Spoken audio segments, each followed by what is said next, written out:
we're going to be talking about the plot of a story. If you're going to analyze literature, it's important that you know the 6 different styles of plot and determine why the author chose this style. What is the function of this style? The popular classic novel Frankenstein, written by Mary Shelley, is a novel that has more than one style of plot. There is definitely parts that are linear and parts that are epistolary, but it's mostly famous for being a framed narrative. So let's talk about these styles of plot and why Mary Shelley might have put them in her novel. The next plotline structure is a framed plot. And this is where you start a story. It seems like a regular day.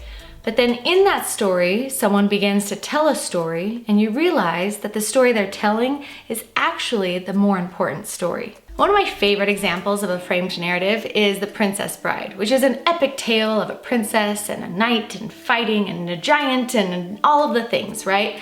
But really, if you remember, the beginning of that story isn't about any of those things.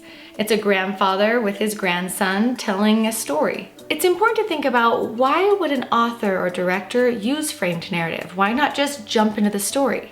The function of this plot structure is fascinating because in Princess Bride, for example, we get a lot of humor and the exaggeration and the fantasy elements of it coming from a grandfather telling a story to his grandson. And that grandson interjecting throughout the entire story, "Ew, kissing? Yeah, gross!" And they can kiss at the end.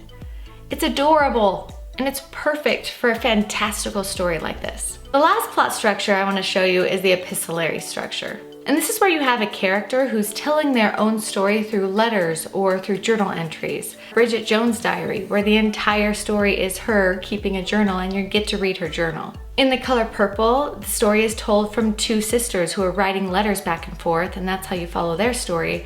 And in my favorite novel of all time, The Perks of Being a Wallflower, the entire story is written as letters written to you, the reader. The function of plot lines like this give you a window into pieces of a person's life. In The Perks of Being a Wallflower, for example, it feels very intimate being able to have Charlie write to you personally and share things with you, or being able to read these letters between the sisters in The Color Purple. Now, looking at the different styles of plot lines again, you can see that some stories have a combination of these. Gone Girl, for example, has a linear storyline with a man who comes home with his house upturned and his wife missing. But every other chapter is epistolary of his wife's journal before she's gone missing, leading up to her disappearance. Now, my students are soon to be reading Frankenstein, which is a framed story, but this is a frame within a frame within a frame with kind of within a frame. The beginning of this story is told through epistolary letters from Robert Walton, who seems to be our main character. He's writing these letters telling the story of Frankenstein to his sister.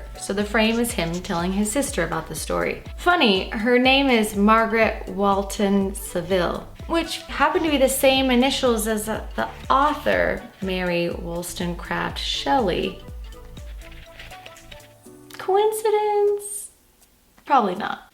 I think it's interesting to note here that when Mary Shelley first published Frankenstein, she didn't publish it under her name. And perhaps this frame is giving herself credit. So Robert is writing letters telling Margaret about the story of Frankenstein. Pro tip, Frankenstein is not the monster, Frankenstein is the scientist. So Robert is telling Margaret, his sister, through letters in a framed narrative about the creature and Dr. Frankenstein. But he heard that story through Victor Frankenstein himself. And Victor Frankenstein learned the story from the creature himself, who has told him about his life, spying on a family, killing people, and his longing for love and family, and killing people. So you can see that that frame is coming from this frame, that's coming from this frame. It's a mess. But what's fascinating is, why did Mary Shelley write it this way? Why not just tell a linear plot line about a monster? And this is where plot gets fun and interesting. It's not just being able to recognize what style of plot line we're doing. Is this linear? Is this flashback? Is this in media res or framed or epistolary? What's really fascinating is, why did the author choose this style? What function does it give? Why does Mary Shelley give us 4 different views of her monster and kind of make herself one of the characters? Let's have this conversation.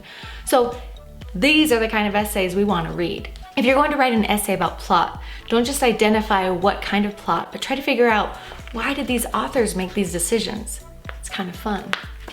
This is what your teachers, like me, want to read from you. Now, obviously, math and English are different subjects because in math, 1 + 1 is always 2.